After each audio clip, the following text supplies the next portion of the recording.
Selamat siang Bapak Ibu penilai dalam sertifikasi dosen gelombang pertama tahun 2025. Perkenalkan, nama saya Marieta Aryani. Saya adalah dosen pada program studi D3 Perpajakan Fakultas Ekonomi dan Bisnis Universitas Trisakti.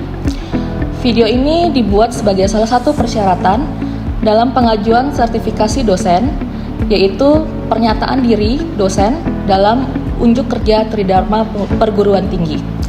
Pada kesempatan kali ini, mata kuliah yang akan saya ambil dalam contoh untuk video pembelajaran yaitu mata kuliah akuntansi biaya, di mana mata kuliah ini terdiri dari 3 SKS, yaitu 1 SKS teori dan 2 SKS praktek. Proses pembelajaran mata kuliah ini disampaikan dengan metode DIA, yaitu Delivery, Interaction, dan Assessment. Pembahasan materi dalam mata kuliah akuntansi biaya terdiri dari konsep dasar, analisis, dan penggunaan prosedur akuntansi biaya sebagai alat manajerial untuk strategi dan implementasi bisnis. Setelah mengikuti perkuliahan, diharapkan mahasiswa mengetahui dan memahami konsep dasar akuntansi biaya, khususnya berkaitan dengan biaya produksi, penghitungan, serta pencatatan harga pokok produksi, dengan beberapa metode yang digunakan pada perusahaan manufaktur dan perusahaan jasa, serta untuk pengendalian biaya.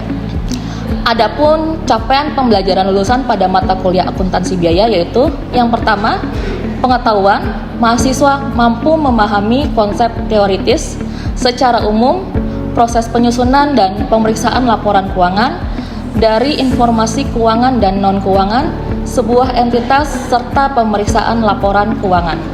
Untuk keterampilan umum, mahasiswa mampu menyelesaikan pekerjaan dan memecahkan masalah bidang akuntansi dan perpajakan berdasarkan pemikiran logis, inovatif, dan beretika dengan menggunakan teknologi informasi terkini, sesuai persyaratan kerja dan standar mutu, serta menyusun kertas kerja dan mengkomunikasikannya, serta mampu merespon perubahan masa depan. Keterampilan khusus, mahasiswa mampu menghitung, menyusun, menyajikan laporan berdasarkan informasi keuangan dan non-keuangan manajerial, serta memeriksa laporan keuangan sebuah entitas sesuai dengan standar yang berlaku, baik secara manual ataupun dengan memanfaatkan teknologi informasi. Untuk sikap, mahasiswa menginternalisasi semangat kemandirian, daya juang, serta kewirausahaan. Capaian pembelajaran mata kuliah yang pertama, mampu mengidentifikasi dan mengklasifikasikan berbagai jenis biaya di perusahaan manufaktur dan jasa. Yang kedua, mampu mendeskripsikan dan menjelaskan siklus akuntansi biaya. Yang ketiga, mampu membuat kartu biaya pesanan. Yang keempat, mampu menyusun laporan biaya produksi dengan menggunakan metode average dan FIFO. Yang kelima, mampu mengkalkulasi biaya produk gabungan dan produk sampingan, serta mendeskripsikan dampaknya pada laporan harga pokok produksi. Yang keenam, mampu mengkalkulasi tarif FOH departementalisasi.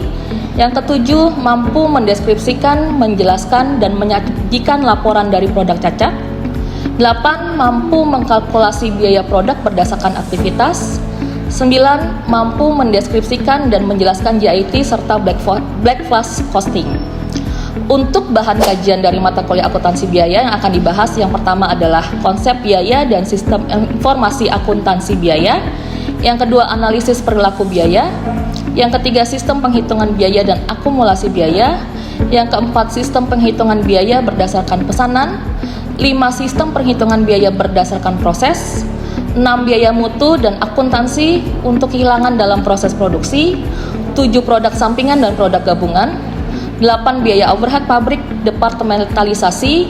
9. Akuntansi biaya berdasarkan aktivitas. 10. Just in time dan Black Fast. Untuk buku referensi yang digunakan dalam mata kuliah ini menggunakan Cost Accounting karangan Hongren edisi 17.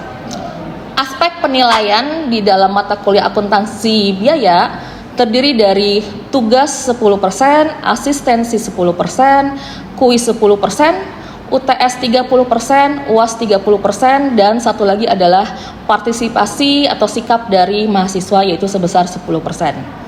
Kemudian metode yang digunakan dalam pembelajaran akuntansi biaya terdiri dari kuliah interaktif, kemudian small group discussion, diskusi antara dosen dengan mahasiswa, dan yang ketiga adalah cooperative learning. Berikut adalah contoh video pembelajaran untuk materi konsep biaya dan sistem informasi akuntansi biaya.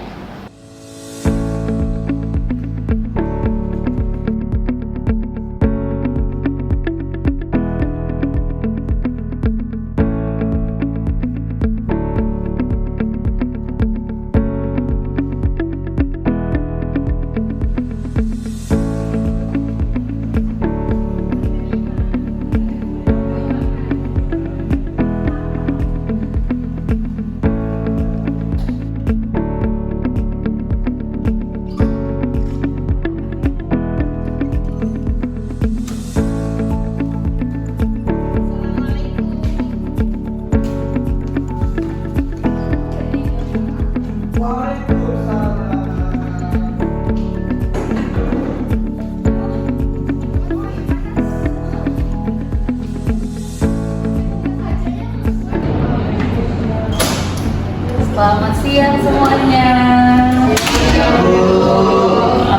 Mata kuliah akuntansi biaya ya, materi konsep. Gimana kabar kalian hari ini? Alhamdulillah. Baik. Oke. Hari ini pembahasan materi kita mengenai cost konsep ya. Hari ini terkait dengan akuntansi biaya. Apa sih yang dimaksud dengan cost? Nah, sebelumnya pasti kalian pernah mendengar istilah cost dan expense. Kira-kira ada yang bisa bantu jawab nggak? Apa sih bedanya cost? Apa bedanya expense? Yang bisa bantu jawab? Saya Bu. Ya, Cia apa? Tapi berdasarkan bahasa saya aja ya Bu. Oke. Cost itu adalah suatu pengeluaran dari perusahaan yang dikeluarkan untuk mendapatkan suatu sumber daya perusahaan. Sedangkan kalau expense itu adalah beban-beban yang akan dikeluarkan oleh perusahaan untuk mendapatkan suatu produk. Oke, ada lagi yang mau menambahkan? Ya. Kalau cost itu adalah biaya untuk biaya yang dikeluarkan untuk mendapatkan aset kerja. Kalau expense itu biaya yang dikeluarkan untuk biaya jangka pendek dan jangka panjang. Oke. Baik. Ya, jadi sebenarnya apa sih yang dimaksud dengan cost dan apa sih yang dimaksud dengan expense ya? Cost itu adalah sumber daya yang dikorbankan untuk memperoleh jasa ataupun barang yang bisa memberikan manfaat di masa mendatang. Itu cost ya. Jadi kita baru mengorbankan, baru mengeluarkan uang ya. Nah, barangnya atau jasanya belum kita manfaatkan. Seperti itu. Kalau expense itu adalah cost yang sudah kita manfaatkan. Contohnya gini, misalnya saya punya anak ya, setiap semester itu kan pasti kalau yang namanya ajaran baru, anak-anak kalian juga pasti kan akan butuh alat tulis ya. Katakanlah misalnya saya beli satu pak pulpen itu adalah satu pak pulpen biasanya isinya berapa ya? 12 ya. Oke, misalnya satu pak pulpen isi 12.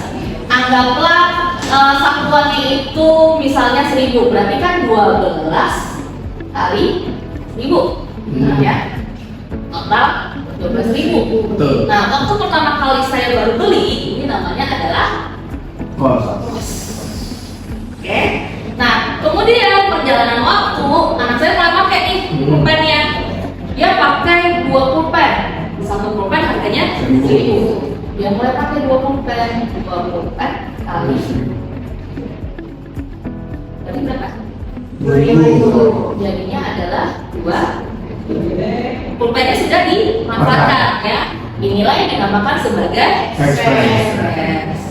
Oke, nah kalau 12.000 ini si pulpen ini kira-kira pelaporannya akan dilaporkan ke laporan keuangan yang mana ya? Yang ada bisa tahu? Laporan keuangan yang mana ya? Ada yang bisa jawab? Kalau expense sudah pasti di laporan apa? Nah, ini sudah pasti di income statement. Oke. Kalau cost ini laporannya selalu di statement of financial position. Gitu. Nah, namanya apa nih? Biasanya kita sebut di sini namanya adalah begitu sudah digunakan, muncullah namanya di laporan laba rugi sebagai supplies expense. Sampai di sini sudah cukup jelas? Jelas, Bu. Oke. Nah, yang kita pelajari di sini konsepnya adalah mengenai si cost. Ya, cost ada yang disebut sebagai aktual, ada yang disebut sebagai budget. Kalau aktual artinya costnya benar-benar terjadi, ya aktual. Sementara kalau budget, costnya kita buat perkiraan di awal.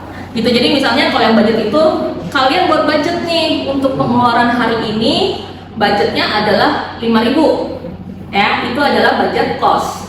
Tapi kalau aktual itu kenyataan yang cost yang terjadi berapa?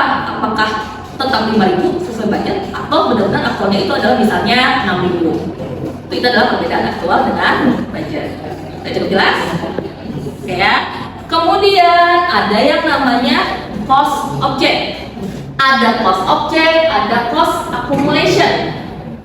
Cost object itu adalah segala sesuatu yang diukur biayanya. Artinya si objeknya itu mau kita hitung biayanya berapa sih? Contoh misalnya di sini paling simpel ya, saya bikin misalnya saya mau buat jus semangka. Nah, saya mau tahu nih biaya untuk bikin jus semangka berapa ya? Maka jus semangka ini saya sebut sebagai cost object. Iya, kita mau ukur nih biayanya berapa. Biaya untuk produksi jus semangka berapa sih? Nah, untuk bikin jus semangka kita butuh apa aja ya? Es batu. Terus apa lagi? Masih butuh si semangka. Terus apa lagi ya? Air.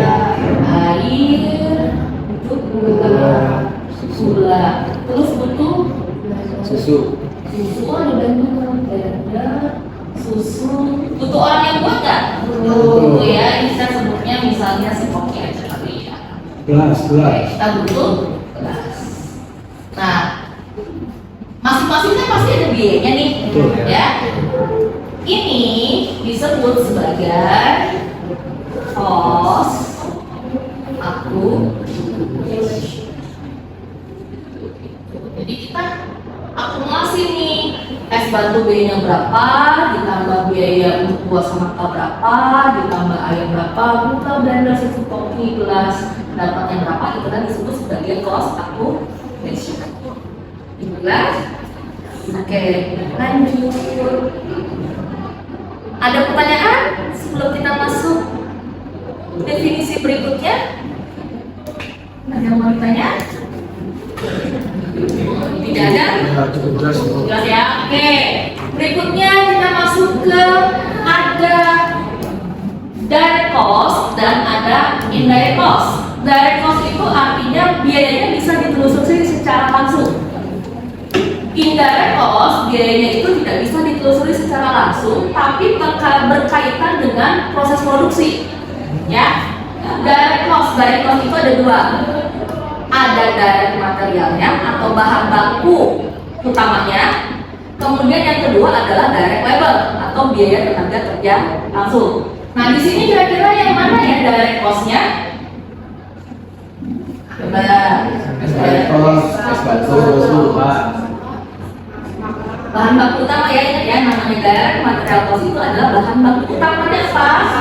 Semangka ini adalah si direct cost atau direct material cost. Kemudian satu lagi direct labor-nya itu mana? Kopi. Ini adalah direct labor.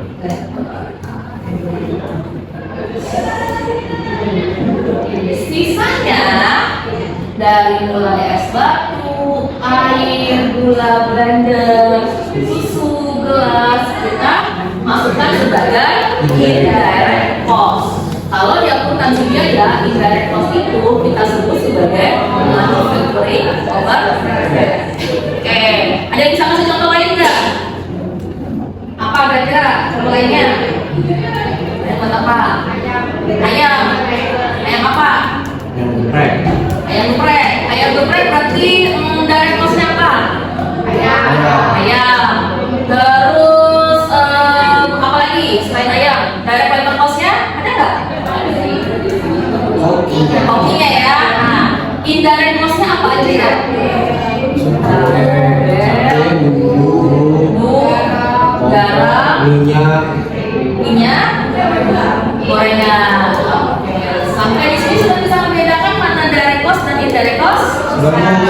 Bisa.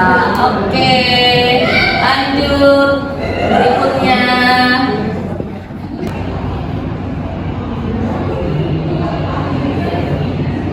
Kemudian ada lagi istilah namanya pola perilaku biaya. Jadi biaya itu punya pola.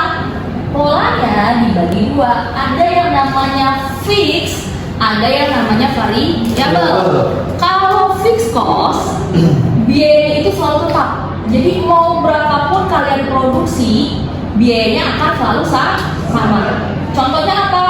Contohnya yang namanya depresiasi itu selalu sama nggak setiap bulan? Pasti selalu sama. Itu adalah contoh dari fixed cost.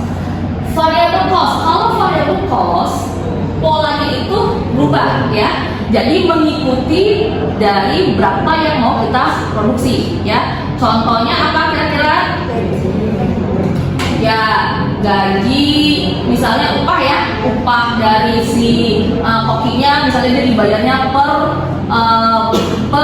20 potong ayam ya. Nanti kalau misalnya ayamnya produksinya ternyata meningkat jadi 30 potong, itu biayanya berubah lagi ya. Kemudian biaya listrik itu tergantung. Kalau biaya listriknya kalau misalnya kita pakai sistemnya prabayar nih ya, ada kan ya di rumah tuh ada yang pakai prabayar, ada yang pasca bayar. Kalau prabayar berarti itu masuk sebagai variable cost ya. Tapi kalau misalnya kita pakainya pasca bayar, nah itu disebut sebagai bukan fixed cost, bukan variable cost, tapi punya dua sifat, namanya semi variable cost. Kenapa dibilang semi variable cost? Di satu titik sifatnya adalah fix, tapi di titik berikutnya itu bisa berubah jadi variable. Tadi kalau yang pasca bayar namanya ada istilahnya abonemen, biaya abonemen. Mau berapapun mau kalian nggak pakai biaya listrik ya, tetap ada abonemen yang harus dibayar sejumlah misalnya 200.000 gitu setiap bulan, walaupun kalian nggak pakai. Nah, tapi kalau misalnya kalian pakai, itu akan berubah sejumlah 200.000 ditambah berapa pemakaian listrik kalian selama 1 bulan. Dan dinamakan sebagai semi variable cost. Oke, sekian untuk materi kuliah hari ini. Terima kasih, sampai bertemu di minggu berikutnya.